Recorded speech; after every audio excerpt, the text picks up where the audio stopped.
argument of what was the Platonic influence. Well, to see the Platonic influence means that you're picking up stuff that we did in chapter 1, right?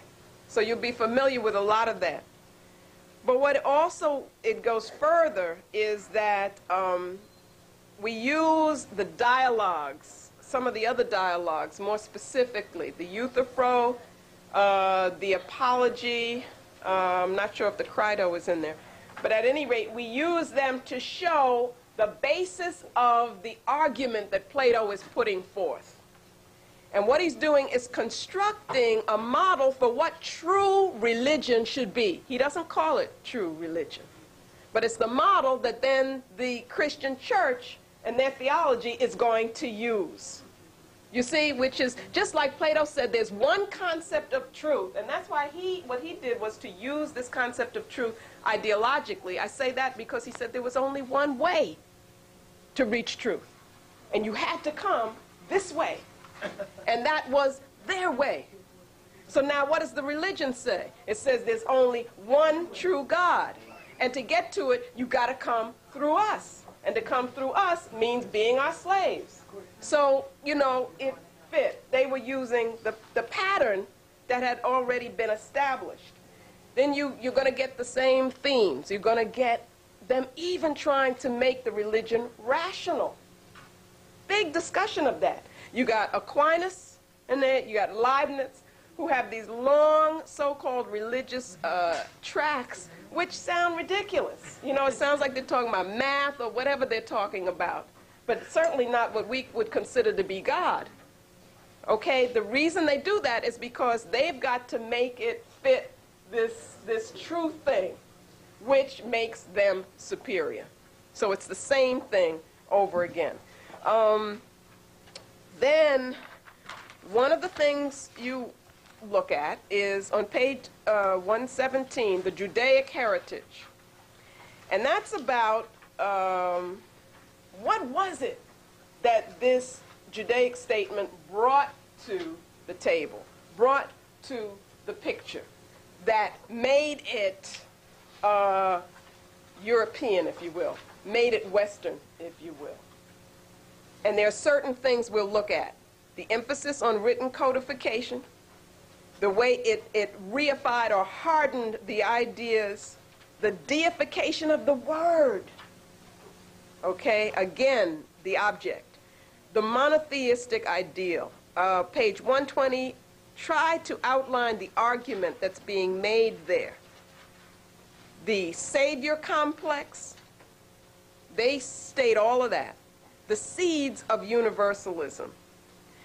Very importantly, what they do, you get the secularization of history under this statement, within this statement, the Judaic statement. There are quotes here from Deuteronomy. Now, I don't know if you're familiar with Deuteronomy. I don't know how familiar you are with the Old Testament or with the Bible. On page 123. But Deuteronomy is very, very clear about who's us and who's them. About who's the enemy and what you're supposed to do to the enemy when you see the enemy, or even before you see the enemy. Even after you've killed the enemy. You know? It talks about the children, what you're supposed to do to the children, what you're supposed to burn, and all of that. Okay? So it's a very, in one sense, aggressive, but aggressive because it's defensive statement. And what it was saying was there's these special group of people we will put here to be the models for everybody, and if anybody else has another way of worshiping, you're supposed to kill them. That's what it says. Okay? So this, we get the Judaic statement. Read that and see what you think about that.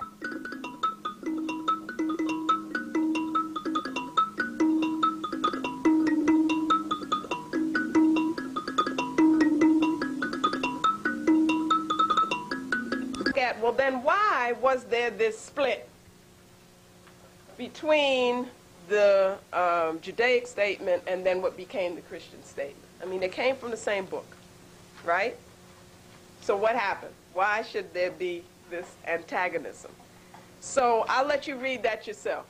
I put forth an argument there, an interpretation and an analysis, historical and cultural, as to why the two had to split. And I'm saying, of course, what do you think I would say? I would say that according to the Asili, as the Asili was developing, that the Judaic statement was not enough, that you needed more. You needed something which was more imperialistic, more expansive even than what was already in that statement.